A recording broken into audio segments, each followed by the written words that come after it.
नमस्ते बच्चों, अपने इस अध्याय में आपका हार्दिक स्वागत है, जिसमें हम पढ़ेंगे राशियों की तुलना करना। अध्याय 8 राशियों की तुलना करना। हम इसमें विभिन्न प्रकार की चीज़ें सीखेंगे। देखिए, सबसे पहले हम सीखेंगे अनुपात क्या होता है। अनुपात क्या होता है? देखिए, दो चीज़ें हमें दी हुई है, उनकी हम अगर तुलना करते हैं, संख्यात्मक तुलना करते हैं, ठीक है। कैसी तुलना? संख्यात्मक तुलना, है ना। संख्यात्मक तुलना करते हैं तो उसको बोलते हैं अनुपात। जैसे कि मेरे पास 5 आम है और 10 सेब है, तो मैं अगर इनकी संख्यात्मक तुलना करूं तो मैं कह सकता हूं मेरे पास सेबों की संख्या आमों की तुलना से 2 गुनी है। यानी अगर मेरे पास 5 आम है और 10 सेब है तो मैं कहूं कि अगर मेरे पास 1 आम होगा तो कितने सेब होंगे? 2 होंगे, यानी दुगुना। इसको बोलते हैं हमें अनुपात।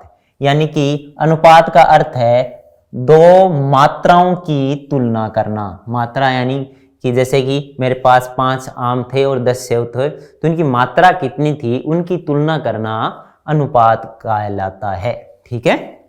तो अनुपात का मतलब है मात्राओं की तुलना करना। उदाहरण लिया हमने, मान लो एक टोकरी में 2 प्रकार के फल हैं, 2 प्रकार के फल है। मान लीजिए इनमें से 20 तो सेब है और 5 संतरे हैं।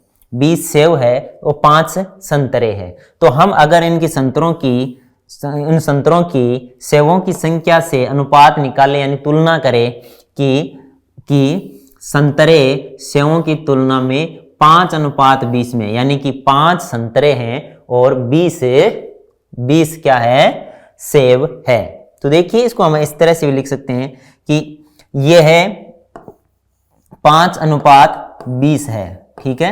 अगर इनको भिन्न के रूप में लिखें तो हम इनको इस तरह से लिखते हैं 5/20, ठीक है। यानी कि अगर इनको हम 5 से काटें तो ये 1, ये 4, ठीक है। तो इसको हम दूसरे रूप में 1:4 भी लिख सकते हैं। इसका कहने का मतलब हुआ कि मेरे पास 20 सेब है तो 5 संतरे हैं, तो अगर मेरे पास 1 संतरा होगा तो कितने सेब होंगे?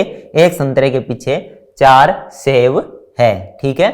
हमें अनुपात समझ में आ गया, और अनुपात को भिन्न के रूप में इस तरह से हमें लिख सकते हैं, ठीक है। अनुपात को भिन्न के रूप में हम इस तरह से 5/20 या फिर 1/4 इस तरह से लिख सकते हैं, ठीक है।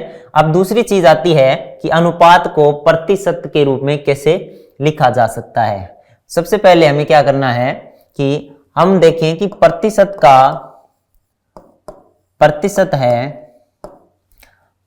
है वो होता क्या है और कैसे ज्ञात करते हैं। प्रतिशत का मतलब प्रत्येक 100 पर, यानी प्रत्येक 100 पर।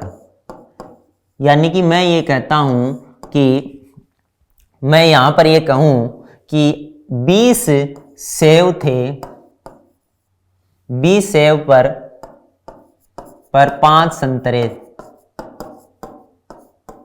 20 सेब पर 5 संतरे हैं, तो 100 सेब पर कितने होंगे? वो क्या हो जाएंगे? संतरों की सेबों की तुलना में प्रतिशत। तो अगर 100 सेब होंगे तो कितने संतरे होंगे? तो एक नियम से 5/20 गुणा 100, यानी कितने संतरे होंगे?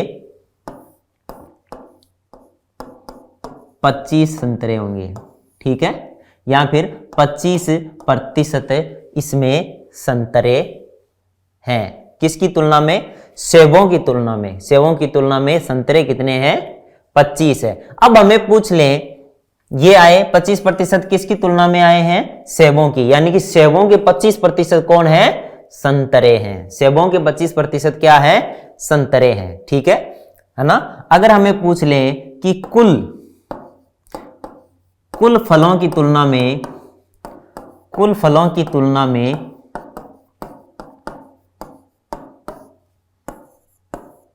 संतरे कितने हैं,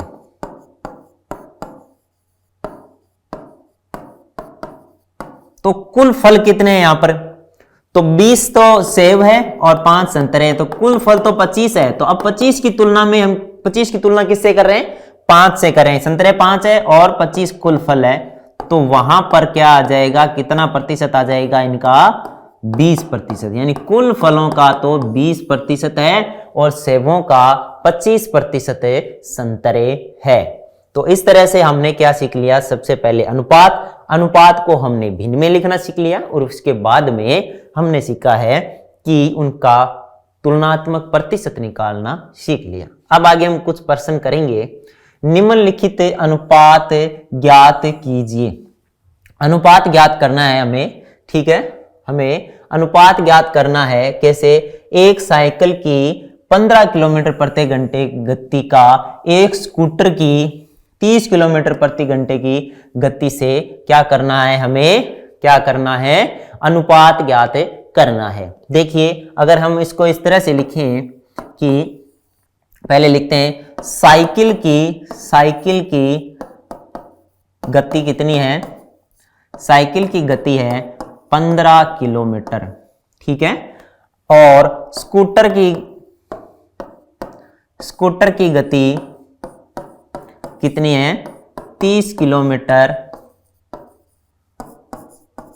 प्रति घंटा।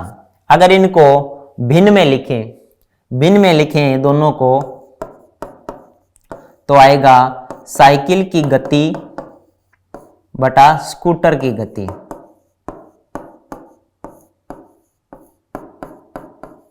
तो आई 15/30 यानी कि 1/2, यह आ गया 1/2। अब इसको अनुपात के रूप में लिखें। देखिए पीछे हमने सीखा था कि ये 5:20 को भिन्न में लिखा 5/20, तो इसी तरह से हम अगर 5/20 दिया होता तो 5:20 लिख देते। तो यहां पर 1/2 लिखा हुआ है, तो अनुपात क्या आ जाएगा, अनुपात क्या आ जाएगा, 1:2, 1:2 आ जाएगा, ठीक है। अब दूसरा प्रश्न देखते हैं, बी वाला। दूसरा प्रश्न बी देखते हैं, तो इसमें हमें दिया हुआ है 50 पैसे का 5 रुपए से। अब देखिए हम 50 पैसे का 5 रुपए से, 50 पैसे हैं और 5 रुपए हैं, 5 रुपए हैं, ठीक है। देखिए पैसे 1 रुपए से भी कम है ये 50 पैसे। तो हमें क्या करना है, जब भी हमें किसी का अनुपात निकालना हो तो वो दोनों एक ही में होने चाहिए, यानी कि या तो रुपए में ही हो या पैसे में ही हो, ठीक है। तो उनकी जो इकाई है वो समान होनी जरूरी है। अगर यहां पर भी अगर किलोमीटर और किलोमीटर नहीं होता तो हम उसको किलोमीटर में बदलते। तो इन दोनों में से या तो दोनों को पैसे पैसे में कर लेते हैं या दोनों को रुपए रुपए में कर लेते हैं, जो हमें आसान रहेगा वो करेंगे, ठीक है। देखिए ये 50 पैसे हैं और 5 रुपए में कितने पैसे होंगे, 1 रुपए में 100 पैसे होते हैं, 100 पैसे होते हैं। तो 5 रुपए में कितने पैसे होंगे, 500 पैसे, 500 पैसे। तो दोनों को पैसे में बदल लेते हैं, तो 5 रुपए बराबर हो जाएंगे 500 पैसे, ठीक है। अब हमें किन की तुलना करनी है, 50 पैसे और 500 पैसे। इनका क्या करना है, हमें अनुपात ज्ञात करना है। पहले हम भिन्न के रूप में लिखें, तो भिन्न के रूप में लिखें तो देखिए 50/500 क्या हुआ, 50/500। इस शून्य से ये शून्य गया और ये 5, ये 50 10 बार गए, ऊपर बचा 1 और नीचे बचा 10, तो ये भिन्न आ गई। अब अनुपात के रूप में इनको लिखते हैं, अनुपात में लिखते हैं तो 1:10, 1:10 आ गया। ये चीज हमने क्या सीख ली कि हमें कुछ चीजें दी हुई हो और उनको अनुपात के रूप में किस तरह से हम लिख सकते हैं। इसके साथ ही हमने सीखा है कि अनुपात को भिन्न में कैसे बदलें और भिन्न को अनुपात में, और इसके के साथ ही क्या अनुपात को प्रतिशत में कैसे बदलते हैं। अब देखिए यहां पर एक चीज ध्यान में रखनी है, यहां पर हमें दिया है साइकिल का अनुपात स्कूटर से, है ना। अगर पहले स्कूटर बोल देते कि स्कूटर का अनुपात साइकिल से, तो ये अनुपात बदल जाता और ये अनुपात क्या हो जाता, पहले स्कूटर वाला पहले लिखा जाता और साइकिल वाला बाद में लिखा जाता। यानी कि यहां पर 15/30 की बजाय 30/15 होता और ये 2:1 आ जाता। यानी कि जो हमें पहले दिया हुआ है वो पहले करना है। जैसे 50 पैसे का 5 रुपए से दिया हुआ है, अगर यहां पर 5 रुपए का 50 पैसे से दिया होता तो ये 500 ऊपर आते, 50 नीचे आता और ये अनुपात 10:1 हो जाता। इस चीज का हमें विशेष रूप से ध्यान रखना है। चलिए आगे क्या है, निम्नलिखित अनुपातों को प्रतिशत में परिवर्तित कीजिए। ठीक है, हमें प्रतिशत में परिवर्तित करना है, हमें दिया हुआ सीधा ही है, तो यहां पर क्या करना है, 3 का तुलनात्मक रूप से 4 के साथ प्रतिशत तुलना, 4 की तुलना में प्रतिशत निकालना है। तो हम क्या करेंगे, सबसे पहले इसको भिन्न में बदलेंगे। देखिए हमें अगर ऐसा सीधा ही दिया हो, है ना, और इसमें सीधा यही लिखा हो अनुपातों को प्रतिशत में बदलिए, तो हम क्या करते हैं, पहले स्टेप, पहला उसको अनुपात को क्या करेंगे, अनुपात को भिन्न में बदल देंगे। ठीक है, अनुपात को क्या करेंगे, भिन्न में बदलेंगे, अनुपात को भिन्न में बदलेंगे। तो इसमें अनुपात को भिन्न में बदला हमने, ए वाला पहले कर रहे हैं हम, तो अनुपात को भिन्न में बदला, 3/4 हो गया। अब दूसरी बात क्या करेंगे, अब हम 100 से गुणा कर देंगे, 100 से गुणा कर देंगे, 100 से गुणा कर देंगे। ठीक है, तो इसको हमने 3/4 को हमने क्या किया, 100 से गुणा कर दिया। ये 4 का भाग 100 में गया 25 बार, फिर 25 को 3 से गुणा किया, 75% उत्तर आ गया। क्या करना है, अनुपात को भिन्न में बदलना है और फिर उसको 100 से गुणा कर देंगे। कब, जब हमें दिया हो अनुपातों को प्रतिशत में परिवर्तित कीजिए। बी वाला करते हैं, सबसे पहले क्या करेंगे, पहला स्टेप क्या करेंगे, हम इसको 2:3 को भिन्न में बदलेंगे, 2:3 को भिन्न में बदलेंगे तो 2/3 आ जाएगा। ठीक है, उसके बाद में दूसरा स्टेप कि हम 2/3 को 100 से गुणा कर देंगे, तो यहां पर हो गया 200/3, 200/3, तो उत्तर आएगा 66 सही 2/3%, अगर हम 200 में 3 का भाग देंगे। इस तरह से हमने आसानी से क्या किया, अनुपात को प्रतिशत में बदल दिया। कैसे, सबसे पहले हमने क्या किया, अनुपात को भिन्न में बदला और भिन्न में बदलने के बाद में हमने उसे 100 से गुणा कर दिया। इस तरह से ये अनुपात भिन्न में बदल गया। आगे देखिए, एक प्रश्न है कि यदि किसी शहर में 60% व्यक्ति क्रिकेट पसंद करते हैं, किसी शहर में 60% व्यक्ति क्रिकेट पसंद करते हैं, 30% फुटबॉल को पसंद करते हैं और शेष अन्य खेल पसंद करते हैं, तो ज्ञात कीजिए कि कितने प्रतिशत व्यक्ति अन्य खेल पसंद करते हैं।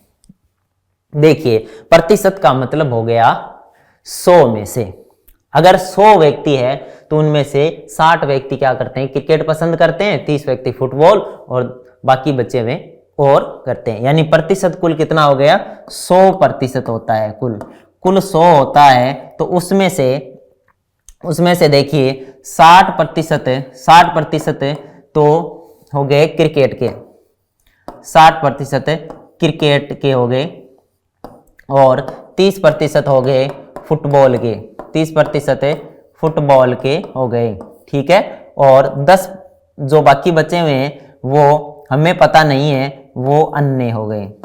ठीक है, और कुल कितना हो गया, 100 हो गया। ठीक है, इनका जो कुल 100% हो गया।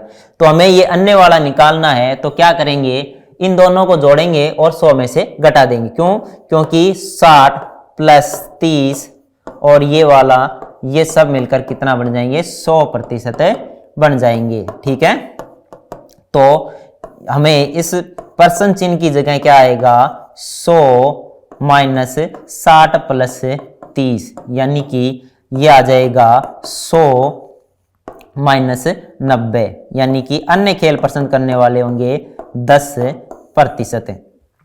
तो 10% लोग अन्य खेल पसंद करते हैं। देखिए 60 में से 100 में से 60 और 30 90 और बच्चे कितने 10%। अन्य खेल को पसंद करने वाले 10% लोग आगे प्रश्न क्या कहता है, यदि कुल व्यक्ति 50 लाख है, कुल व्यक्ति कितने हैं 50 लाख है, तो प्रत्येक प्रकार के खेल पसंद करने वाले व्यक्तियों की यथार्थ संख्या ज्ञात कीजिए। अब हमने कहा कि ये तो प्रतिशत के आधार पर आपने निकाल लिया, लेकिन कुल व्यक्ति कितने हैं 50 लाख है। अब बताओ कितने कितने कौन पसंद करते हैं। देखिए तो इसके लिए हमें क्या करना पड़ेगा, प्रत्येक का प्रतिशत निकालना पड़ेगा। ठीक है, तो क्रिकेट कितने प्रतिशत लोग पसंद करते हैं, 60% पसंद करते हैं।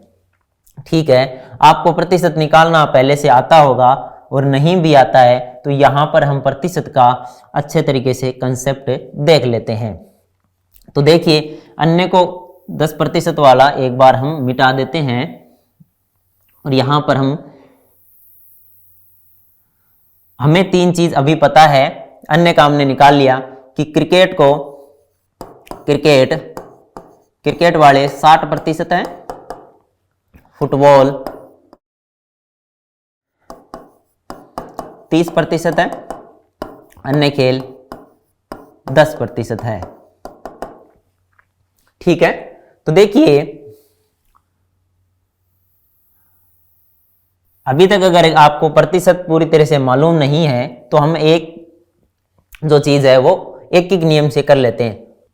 100 व्यक्ति होते हैं तो 60 लोग क्रिकेट पसंद करते हैं।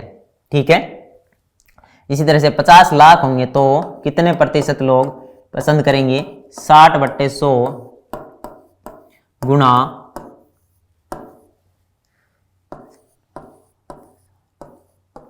50 लाख।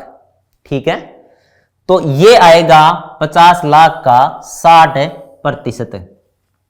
ठीक है, 50 लाख का 60%। सीधा निकालें तो 50 लाख का हम क्या निकालेंगे क्रिकेट के लिए, 60% निकालेंगे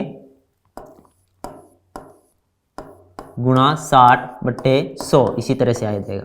आगे से हम क्या करेंगे, इस तरह से सीधा प्रतिशत निकाल लेंगे। ठीक है, तो ये 2 इससे गया तो कितना आया हमारे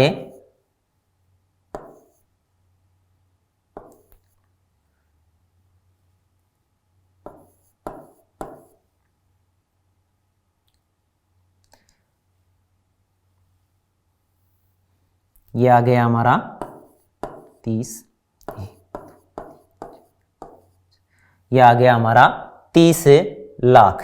30 लाख आ गए, 30 लाख लोग क्रिकेट पसंद करते हैं। ठीक है, अब बाकी का हम सीधा निकालेंगे। अगर हमें फुटबॉल का निकालना है तो क्या आ जाएगा, 50 फुटबॉल कितने प्रतिशत करते हैं, 30% पसंद करते हैं। तो 50 लाख का 30% निकाल लेंगे। कितना, 50 लाख का 30% निकाल लेंगे। ठीक है, तो ये आ जाएगा अपना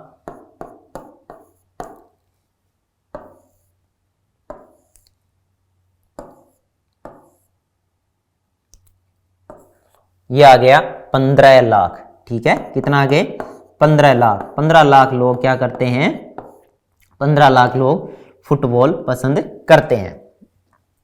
इसी तरह से हमें अन्य खेल निकालने हैं तो अन्य खेल कितने हैं, 10% है। तो वही 50 लाख का 10% हो जाएगा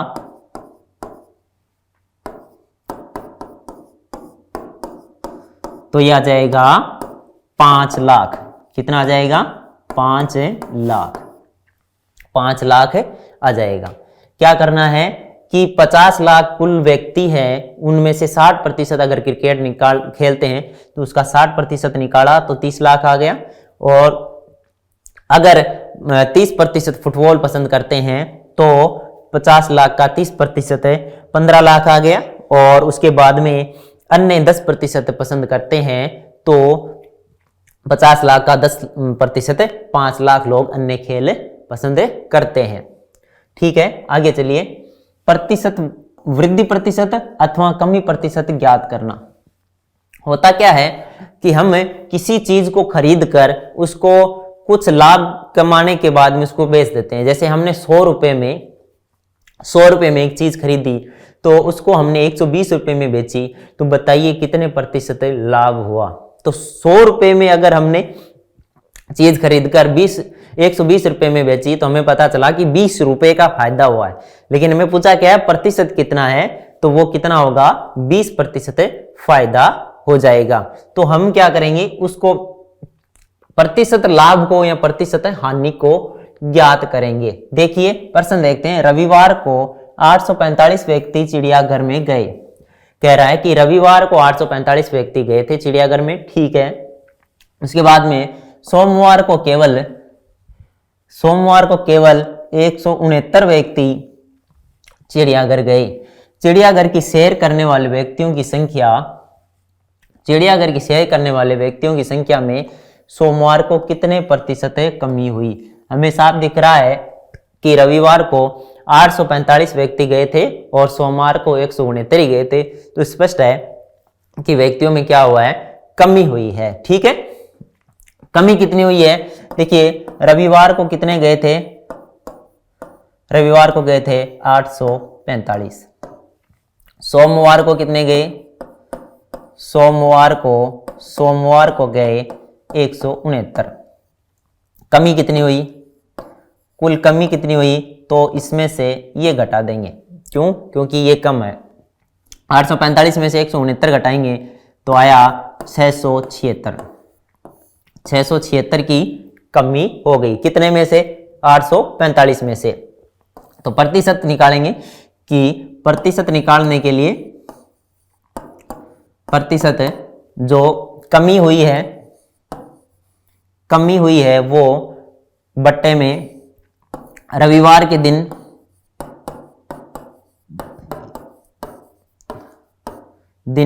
के व्यक्ति और फिर उसको 100 से गुणा कर देंगे। ठीक है, कमी कितनों की हुई है, 676 की कमी हुई है और रविवार के दिन 845 गए थे और गुणा कर देंगे 100 से। ठीक है, गुणा कर देंगे 100 से। तो इसको हम क्या करते हैं कि 5 से काटते हैं, तो ये आया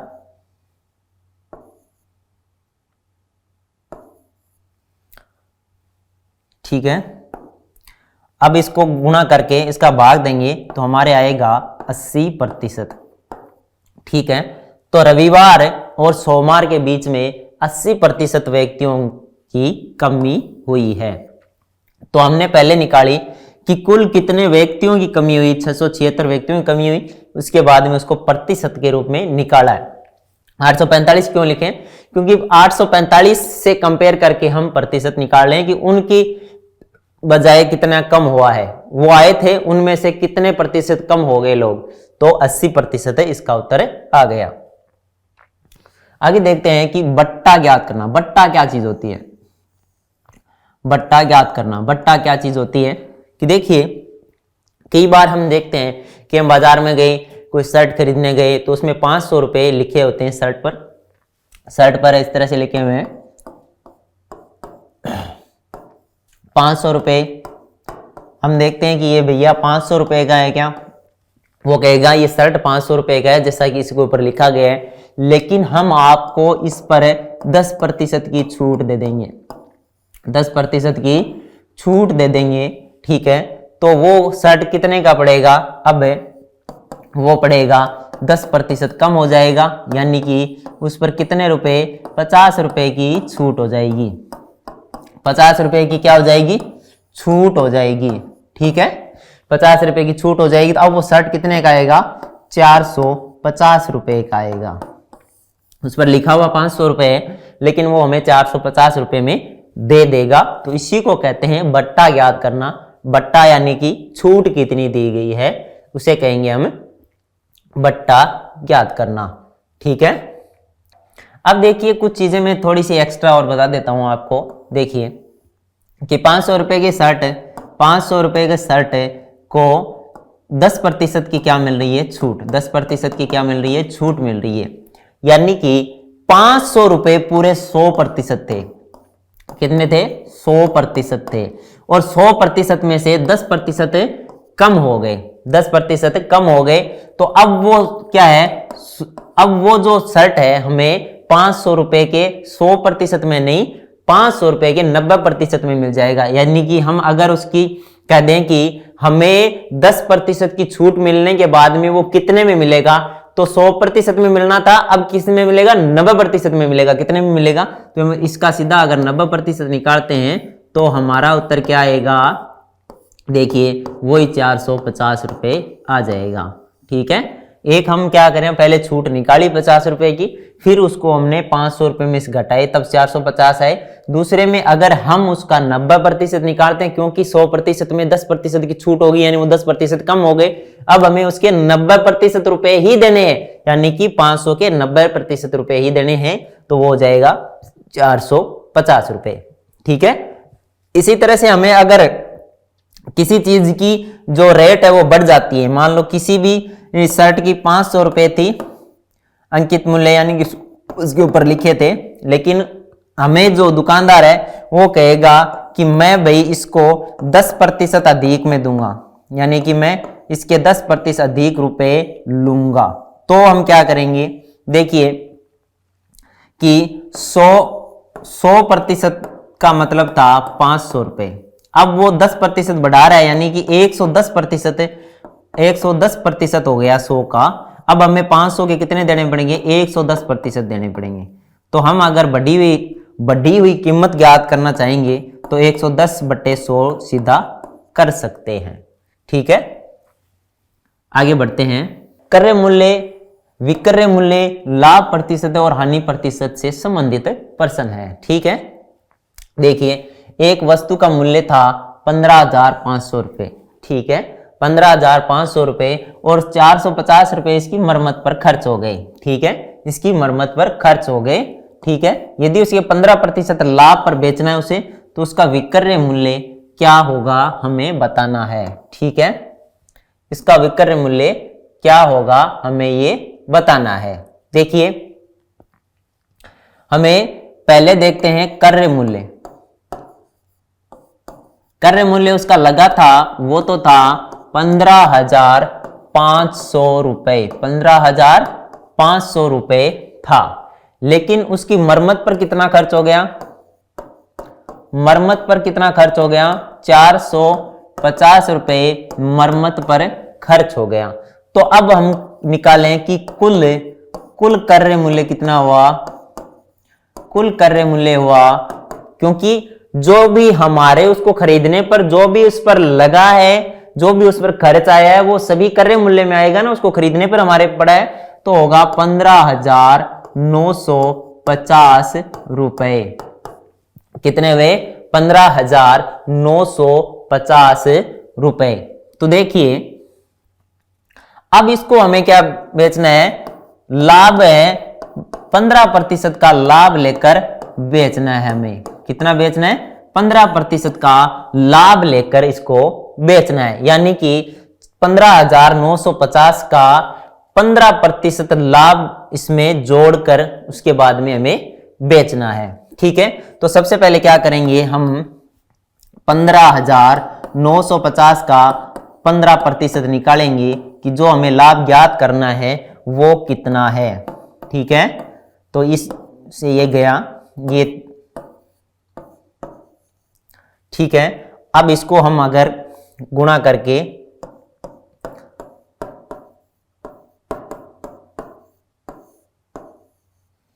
इसको हम गुणा करके 2 का भाग देंगे तो उत्तर आएगा 2,392.50 रुपए, इतना आएगा। ठीक है, अब ये कितना, ये क्या आया है, लाभ आया है। ये क्या आया है, लाभ आया है। तो हमें इतना लाभ कमा के फिर बेचना है उसको, तो विक्रय मूल्य क्या हो जाएगा, इस लाभ को क्रय मूल्य में जोड़ देंगे। तो विक्रय मूल्य क्या आएगा, विक्रय मूल्य क्या आएगा, विक्रय मूल्य विक्रय मूल्य आएगा वो 15,950 प्लस 2,392.50 है, प्लस 2,392.50 आ जाएगा। ठीक है, अब इसको जोड़ेंगे तो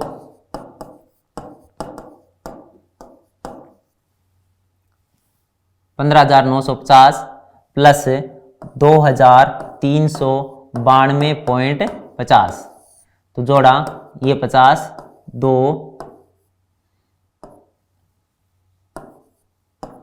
ये 8, ये 1, कितना आया 18,000। विक्रय मूल्य क्या आया 18,342.50 रुपए। ठीक है, तो हमारा जो विक्रय मूल्य है वो कितना आया 18,342.50 रुपए उत्तर आ गया। ठीक है, आगे देखिए, अब हमारे जो कोई भी चीज हम खरीदते हैं, कहीं से भी कोई चीज खरीदते हैं तो उन पर कुछ टैक्स लगते हैं, कुछ टैक्स लगते हैं जो ग्राहक से वसूले जाते हैं। उन्हीं में से 2 टैक्स है, एक है बिक्री कर जिसे हम वेट टैक्स बोलते हैं, और दूसरा टैक्स है हमारा जीएसटी, जो बहुत बार चर्चा में रहता है। GST goods and service tax, माल एवं सेवा कर। देखिए, बिक्री कर वेट और माल और सेवा कर goods and services tax GST, इसका नाम जीएसटी है। ठीक है, जीएसटी। देखिए, किसी वस्तु की बिक्री पर बिक्री कर लगता है, किसके द्वारा लगाया जाता है, सरकार द्वारा वसूला जाता है। और ये दुकानदार है वो दुकानदार और ग्राहक से लिया जाता है। ये क्या लिया जाता है, ग्राहक से लिया जाता है। ठीक है, और दिया किसको जाता है, सरकार को दिया जाता है। किससे लिया जाता है, ये ग्राहक से लिया जाता है। ग्राहक से लिया जाता है, इसका मतलब दुकानदार अगर ग्राहक से लेगा तो वो किस पर यह टैक्स लगेगा, क्रय मूल्य पर लगेगा या विक्रय मूल्य पर लगेगा। तो ये हमेशा ध्यान रखना, जो बिक्री कर है वो विक्रय मूल्य पर लगता है। किस पर लगता है, विक्रय मूल्य पर लगता है। ठीक है ना। ठीक है, तो ये है बिक्री कर या वेट। इसके अलावा 1 जुलाई 2017 से भारत सरकार ने जीएसटी लागू किया है। जीएसटी यानी गुड्स एंड सर्विस टैक्स, जो कि माल और सेवा पर कर लगता है। ठीक है, जीएसटी माल और सेवा कर यानी कि गुड्स एंड सर्विस टैक्स का संक्षिप्त रूप है, शॉर्ट फॉर्म है। ठीक है, तो ये माल की आपूर्ति पर भी लगता है और सेवा, और दोनों, यानी कि कोई केवल माल की आपूर्ति कर रहा है तो उस पर भी जीएसटी लगेगा, कोई केवल सेवा का कार्य कर रहा है वो भी क्या है, उस पर भी क्या लगेगा, जीएसटी लगेगा। जैसे कि सेवा का, जैसे ये हम आपको पढ़ा रहे हैं, ये एक सेवा का कार्य है, उस पर भी जीएसटी लगेगा। या कोई दोनों चीज कर रहे हैं तो उस पर भी जीएसटी लगेगा। तो इनसे संबंधित कुछ प्रश्न हम देख लेते हैं। ठीक है, देखिए, एक टेलीविजन का मूल्य 13,000 रुपए है, यानी कि उस पर यह लिखा हुआ है कि ये भाई टेलीविजन 13,000 रुपए का है। लेकिन क्या होता है, इस पर 12% की क्या हो जाती है, 12% की दर से बिक्री कर वसूला जाता है। बिक्री कर वसूला जाता है, इसका मतलब क्या हुआ, ग्राहक खरीदेगा उस मूल्य पर क्या लगेगा, बिक्री कर लगेगा। ठीक है, ग्राहक जो खरीदेगा उसका मूल्य तो 13,000 है, लेकिन बिक्री कर 12% जुड़ेगा। ठीक है, यदि विनोद इस टेलीविजन को खरीद लेता है तो उसके द्वारा भुगतान की जाने वाली कुल राशि, यानी कि पूछ ये रहा है कि 13,000 मूल्य था टेलीविजन का, उस पर बिक्री कर लगा दिया, कितना, 12% बिक्री कर लगा दिया। अब 12% बिक्री कर लगा दिया तो विनोद को कुल कितने रुपए देने पड़ेंगे। ठीक है, यानी कि 13,000 तो देने पड़ेंगे, प्लस में 13,000 का 12% भी हमें देना पड़ेगा। देखिए, वेट 12% होने का मतलब क्या हुआ, अगर 100 रुपए किसी का मूल्य है तो उस पर 12% कितना, 12 रुपए कितना लगेगा, 12 रुपए वेट यानी बिक्री कर लगेगा। ठीक है, यानी कि 100 रुपए की वस्तु, 100 रुपए की वस्तु कितने में बिकेगी, 112 रुपए में बिकेगी। 100 रुपए की वस्तु कितने में बिकेगी, 112 रुपए में बिकेगी। लेकिन वस्तु कितने की है, वस्तु है 13,000 रुपए की, तो 13,000 रुपए की वस्तु कितने रुपए में बिकेगी, तो 112 बट्टे 100। ठीक है, कैसे आया 112 बट्टे 100, ये देख लीजिए एक बार। अगर 100 रुपए की वस्तु होगी तो 112 रुपए में बिकेगी, 1 रुपए की वस्तु होगी तो कितने में बिकेगी, 112 बट्टे 100 रुपए में। ठीक है, इसी तरह से अगर ये 13,000 रुपए की वस्तु है, 13,000 रुपए की वस्तु है तो कितने में बिकेगी, 112 बट्टे 100, 112 बट्टे 100 गुणा 13,000। ठीक है, इतने रुपए में बिकेगी। तो इसको हम निकालते हैं, ये आया, तो ये आया हमारे 112 गुणा 130, इनको गुणा करते हैं हम,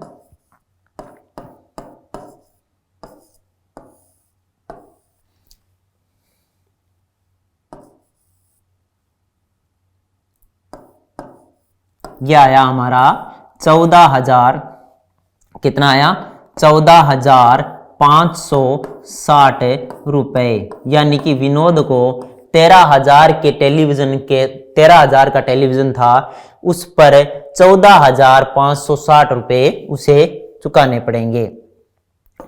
क्या, इसलिए विनोद को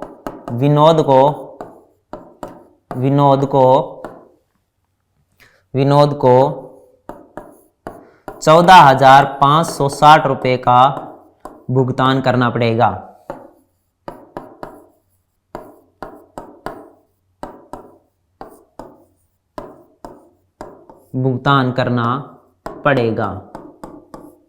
ठीक है, यानी कि 14,560 रुपए का भुगतान उसको करना पड़ेगा।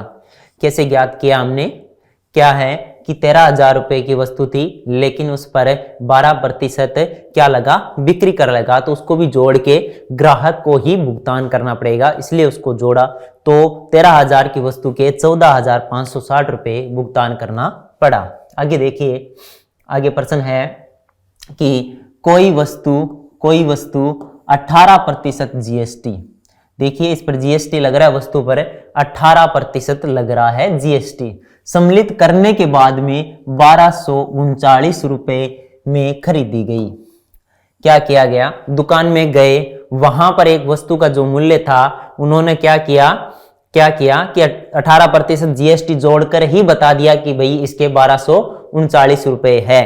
तो हमें क्या ज्ञात करना है कि जीएसटी जोड़ी थी ना, उससे पहले उस वस्तु का मूल्य क्या था। ये उसी तरह से जैसे टेलीविजन का हमें जो पहले वाला मूल्य बता दिया और उसके बाद में टैक्स जोड़ के कितना होगा मैं पूछा, अगर हम ये पूछ लेते कि बिक्री कर जोड़ने के बाद में 14,560 रुपए हैं तो पहले कितना था, तो हमें वो 13,000 निकालने होते थे।